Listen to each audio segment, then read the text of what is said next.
Hello, it is time for our math lesson for today, Thursday, May 7th. So today we're going to talk about how to convert units of time. So this chapter is about measurement.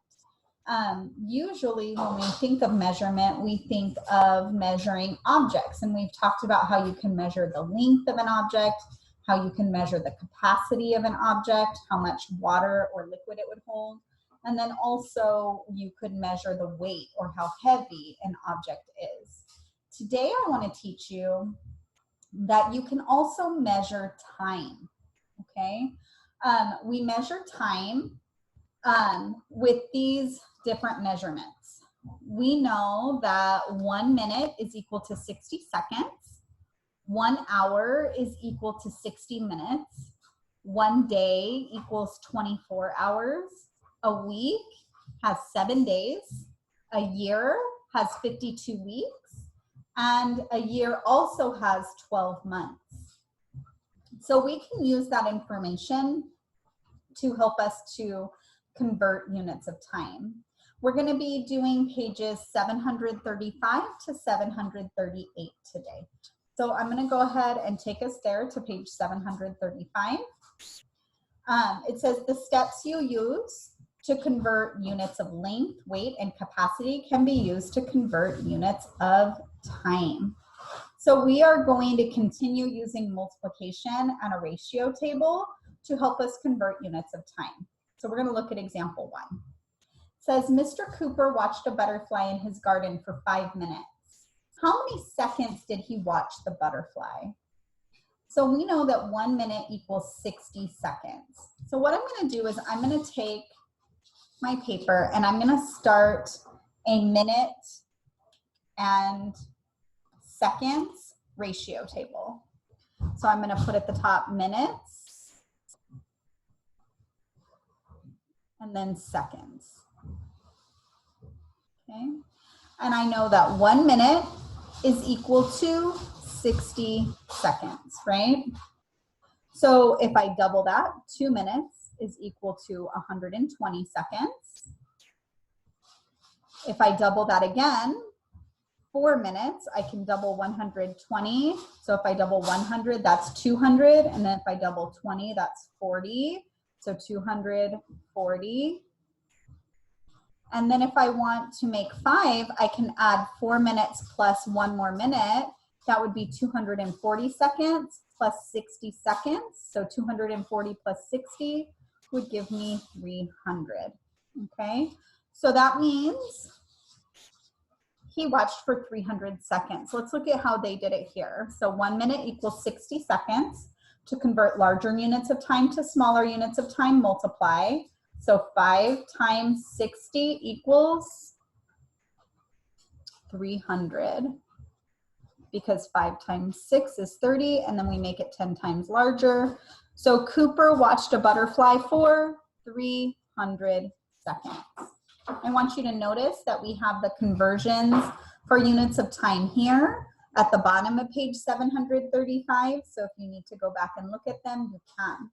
Also remember, you should be making your ratio table and you should be keeping that with you as well, so that you can keep using the same information again and again, and you don't have to redo your work every time, okay?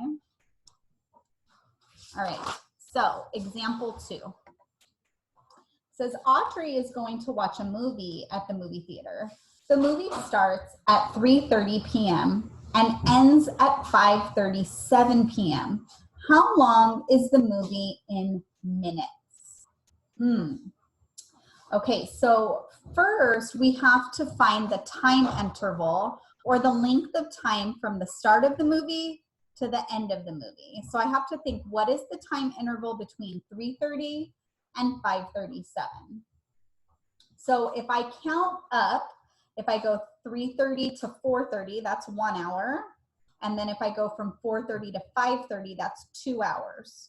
So 2 hours would get me to 5:30, and then 7 more minutes to get to 5:37.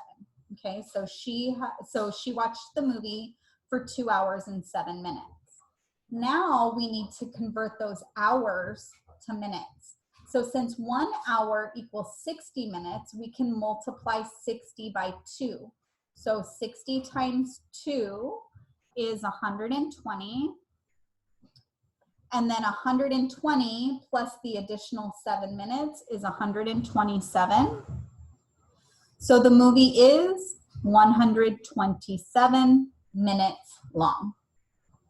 Okay, so now what I'm going to do is we are going to complete these conversion tables, numbers 1, 2, and 3. We're going to work on those together, okay? So I'm going to put my ratio table that I already started here because we're going to use that information to help us, okay? So we're going to convert in the first conversion table minutes to seconds, okay? So we already started in minutes to seconds over here. So if I have 1 minute, that is 60 seconds. We already know that. So if we double that, we said 2 minutes is 120 seconds. So 2, 120. Okay.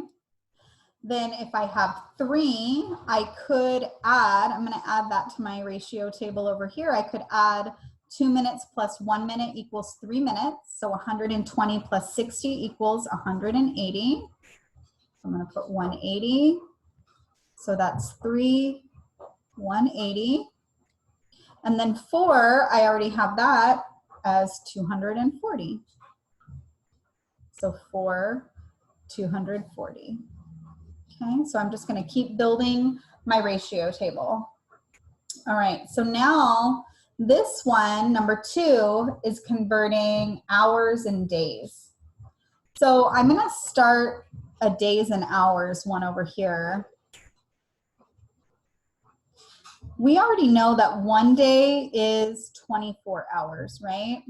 So I'm going to put 24 hours in 1 day, and then my my ordered pair is 24 hours, 1 day. Okay.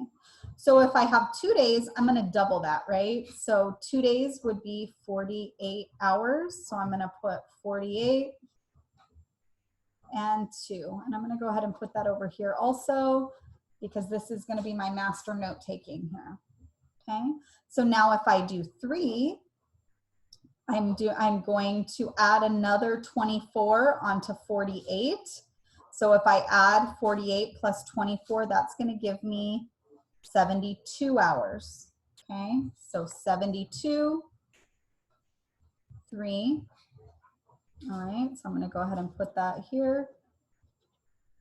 And then if my 4, I can double my hours for 2 days to make 4 days. So if I double 40, that's 80. And then if I double 8, that's 16. So 80 plus 16 would give me 96 hours. So 96, 4. And I'm going to put that over here on my master ratio table. Okay. Now, years and weeks. So 1 year